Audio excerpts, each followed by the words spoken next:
10ஆம் இடத்து அதிபதி 7 இருந்தால் கண்டிப்பாக திருமணம் அப்படிங்கக்கூடிய வாழ்க்கையில் கண்டிப்பாக ஒரு கர்ம காரியங்களை கொடுக்கக்கூடிய சூழ்நிலைகளை நிச்சயமாக கொடுக்கும். அப்போ உங்களுடைய ஜாதகத்தில் 10ஆம் இடத்து அதிபதி எங்கே இருக்கிறார், எப்படி இருக்கிறார், அவர் சரராசியில் இருக்காரா, சிரராசியில் இருக்காரா, உபயராசியில் இருக்காரா அப்படிங்கிறது தெரிஞ்சு தான் உங்களுடைய தொழிலை நீங்கள் கரெக்டாக அமைச்சிங்கன்னா அந்த தொழிலில் பணம், காசு, பேரு, புகழ், அந்தஸ்து, மதிப்பு, மரியாதை எல்லாத்தையும் அடைய முடியுமே தவிர நீங்கள் அந்த 10ஆம் இடத்து அதிபதி உங்களுடைய ராசி கட்டத்தில் எங்கே இருக்குதுன்னு தெரியாமல் நீங்கள் பாட்டுக்கு குருட்டாம்பாக்கில் ஒரு தொழிலை செஞ்சீங்கன்னா அந்த தொழிலில் நீங்கள் சைன் பண்ணவே முடியாது. கடைசியில் நம்ம நஷ்டம்தான் அடைய முடியும்.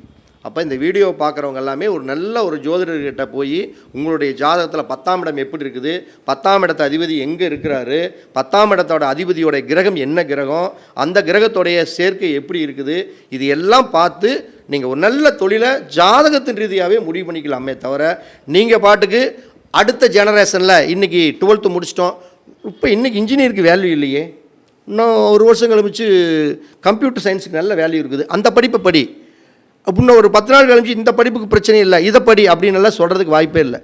அப்போ நீங்கள் எப்பயுமே ஜாதகத்துக்கு தகுந்தாற் போல் நீங்கள் மாற்றிக்கணும். நாளைக்கு என்ன நடக்கும் அப்படிங்கிறதுக்காக இன்றைக்கி நீங்கள் படிக்கவே கூடாது. உங்கள் ஜாதகத்தில் கொடுப்பனை, அதை தான் நான் அடிக்கடி சொல்கிறது என்னென்னா, சட்டியில் என்ன இருக்குதோ அதுதான் அகப்பையில் வரும். தன்னுடைய 12 பாவங்களுடைய கொடுப்பனை என்னவோ அதுதான் நடக்கும். அது எப்போ நடக்கும், தன்னுடைய தசாபுத்தி காலகட்டங்களில் நடக்கும். நம்ம தலையெழுத்து என்னவோ அதுதான் இங்கே நடக்குமே தவிர தலையெழுத்து எல்லாம் எந்த கொம்பனாலையும் எந்த ஜோசிடனாலையும் யாருனாலையும் மாற்றவே முடியாது.